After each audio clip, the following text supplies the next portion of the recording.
ರಾಜ್ಯ ಸರ್ಕಾರದ ಅತ್ಯಂತ ಜನಪ್ರಿಯ ಯೋಜನೆಯಾದ ಗೃಹಲಕ್ಷ್ಮಿ ಯೋಜನೆಯ ಬಗ್ಗೆ ಇದೀಗ ಒಂದು ಅತ್ಯಂತ ಆಘಾತಕಾರಿ ಮತ್ತು ಬ್ರೇಕಿಂಗ್ ನ್ಯೂಸ್ ಹೊರಬಿದ್ದಿದೆ.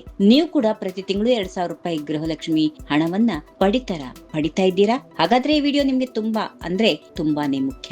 ಯಾಕಂದ್ರೆ ರಾಜ್ಯದಲ್ಲಿ ಬರೋಬ್ಬರಿ 4,30,000 ಗೃಹಲಕ್ಷ್ಮಿಯರ ಹೆಸರು ಕಂಪ್ಲೀಟ್ ಆಗಿ ಲಿಸ್ಟ್ ನಿಂದ ಔಟ್ ಆಗಿದೆ.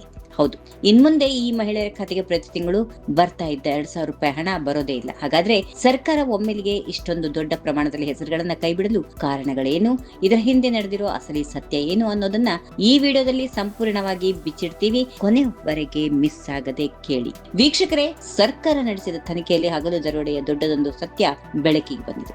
ಲಿಸ್ಟ್ ನಿಂದ ಹೆಸರು ಡಿಲೀಟ್ ಆಗಲು ಮೊದಲನೇ ಮತ್ತು ಪ್ರಮುಖ ಕಾರಣ ಅಂದ್ರೆ ಗೃಹಲಕ್ಷ್ಮಿ ಯೋಜನೆಗೆ ನೋಂದಣಿಯಾಗಿದ್ದ ಸುಮಾರು 67,869 ಮಹಿಳೆಯರು ವಿವಿಧ ಕಾರಣಗಳಿಂದ ಈಗಾಗಲೇ ಮರಣ ಹೊಂದಿದ್ದಾರೆ. ಆದರೆ ಇಲಾಖೆಗೆ ಇದರ ಮಾಹಿತಿ ಇರಲಿಲ್ಲ.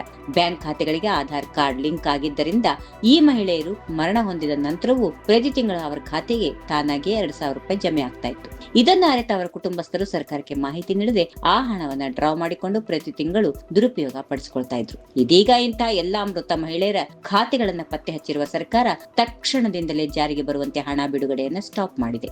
ಇನ್ನು ಎರಡನೇ ಕಾರಣ ಹೇಳಿದ್ರೆ ನೀವು ನಿಜಕ್ಕೂ ಹುಬ್ಬೇರಿಸ್ತೀರಾ.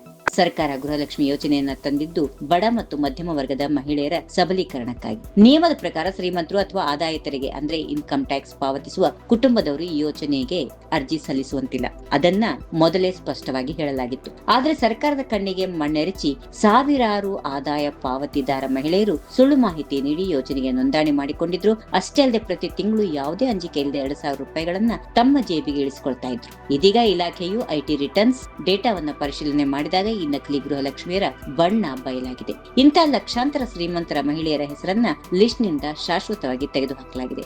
ಸರ್ಕಾರದ ಈ ಬಿಗಿ ಕ್ರಮದಿಂದಾಗಿ ಅರ್ಹ ಬಡ ಮಹಿಳೆಯರಿಗೆ ಸಕಾಲದಲ್ಲಿ ಹಣ ಸಿಗಲು ದಾರಿಯಾಗಿದೆ. ಸದ್ಯಕ್ಕೆ ಅನರ್ಹರ ಖಾತೆಗಳಿಗೆ ಹಣ ಹೋಗೋದನ್ನ ತಡೆದಿರುವ ಸರ್ಕಾರ ಮುಂದಿನ ದಿನಗಳಲ್ಲಿ ಇಷ್ಟು ದಿನ ನಿಯಮ ಬಾಹಿರವಾಗಿ ಹಣ ಪಡೆದಿರುವವರಿಂದ ವಸೂಲಾತಿ ಪ್ರಕ್ರಿಯೆ ಆರಂಭ ಮಾಡಿದ್ರೂ ಆಶ್ಚರ್ಯ ಪಡಬೇಕಿಲ್ಲ. ಹಾಗಾಗಿ ವೀಕ್ಷಕರೇ, ನಿಮ್ಮ ಸುತ್ತಮುತ್ತ ಮತ್ತು ನಿಮ್ಮ ಪರಿಚಯಸ್ಥರಲ್ಲಿ ಯಾರಾದ್ರೂ ಮರಣ ಹೊಂದಿದವರ ಹೆಸರಲ್ಲಿ ಅಥವಾ ಶ್ರೀಮಂತರಾಗಿದ್ರು ಗೃಹಲಕ್ಷ್ಮಿ ಹಣ ಪಡೆಯುತ್ತಾ ಇದ್ರೆ ಅಂತಹ ಅಕ್ರಮಗಳಿಗೆ ಬ್ರೇಕ್ ಬೀಳೋದು ಗ್ಯಾರಂಟಿ.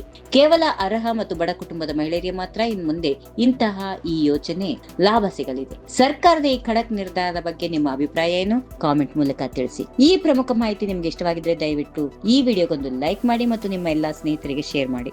ರಾಜ್ಯದ ಸರ್ಕಾರದ ಗೃಹಲಕ್ಷ್ಮಿ ಹಾಗೂ ಇನ್ನಿತರ ಗ್ಯಾರಂಟಿ ಯೋಜನೆಗಳ ಪ್ರತಿ ಕ್ಷಣದ ನಿಖರ ಅಪ್ಡೇಟ್ ಗಳನ್ನ ಪಡೆಯಲು ನಮ್ಮ ಚಾನೆಲ್ ಅನ್ನ ಈಗಲೇ ಸಬ್ಸ್ಕ್ರೈಬ್ ಮಾಡಿಕೊಳ್ಳಿ. If you like this video, ಬೇಗ ಲೈಕ್ ಮಾಡಿ, ಕಾಮೆಂಟ್ ಮಾಡಿ, ಶೇರ್ ಮಾಡಿ ಹಾಗೂ ಯೋಯೋ ಟಿವಿ ಕನ್ನಡವನ್ನು ಸಬ್ಸ್ಕ್ರೈಬ್ ಮಾಡಿ.